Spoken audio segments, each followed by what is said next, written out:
4 special project situations to discuss with us before you get that fence quote or place your order.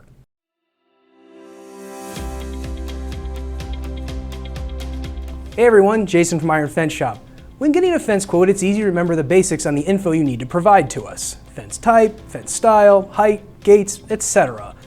But is there some information you aren't thinking about that could have a huge impact on how well our fence will work with your project? Today we go over 4 special project situations that could drastically change which fence will work for your project. The first item to make sure you tell us about is if you're putting the fence around a swimming pool.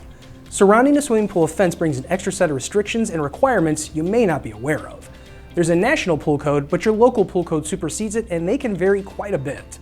Even if the pool is pre-existing and not getting inspected for use like a new pool, you'll still want to see what local pool code requires, as it could cause an issue when you go to sell the house or get additional insurance coverage. The second item to make sure you tell us about is if the fence's primary purpose is to keep a dog in.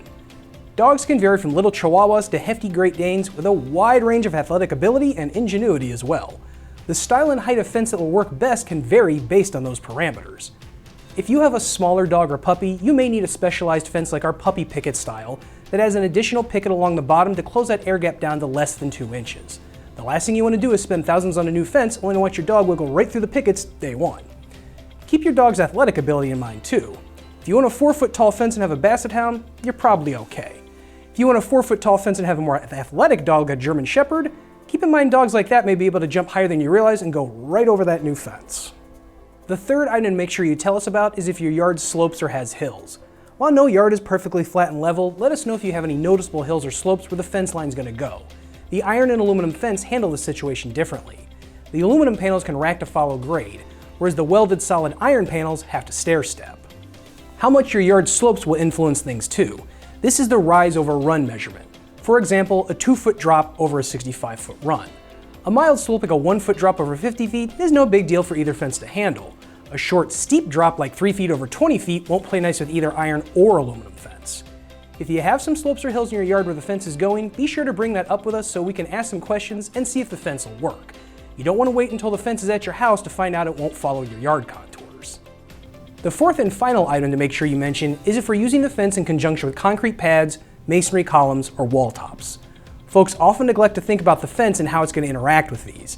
To start, if you're mounting your fence on top of a concrete pad like a pool deck or a patio, let us know if we need to look at surface mount posts.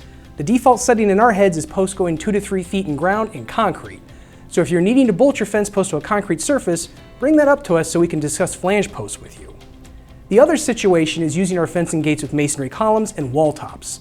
Our fence complements these beautifully, but there are some things we need to discuss ahead of time, especially if the wall and columns are already in.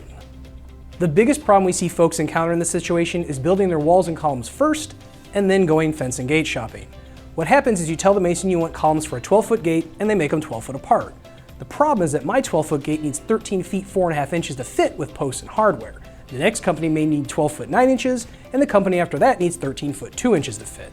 We all build them a little differently, and the sizes of hardware and posts vary immensely. Connecting gates directly to columns also brings about more questions.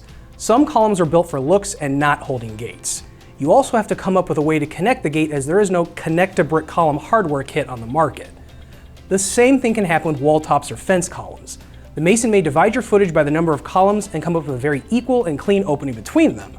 However, when it's time to come to shop for fence, you may find out the opening size doesn't play nice with the standard 8-foot wide iron or 6-foot wide aluminum fence panels. If you're mounting the fence on top of a wall, we'll also want to discuss that. Are you core drilling the posts or using flange posts to surface mount? How wide is the wall top? What is the wall made of? There's lots to discuss ahead of time there as well. Now that all sounds scary, but there's lots of solutions we can help come up with to make our fence and gates work with your walls, columns, and concrete pads. However, we want to have that discussion with you in the quoting stage, not after the fence and gates are delivered to your house. So there's 4 special project situations to discuss with us before ordering your fence or gates. Be sure to check us out here at ironfenceshop.com. Want to see more on how the iron and aluminum fences deal with slopes and grade? Check out this video we did. If you have any other questions, you can shoot us an email at sales@ironfenceshop.com or give us a call at 800-261-2729. We look forward to hearing from you.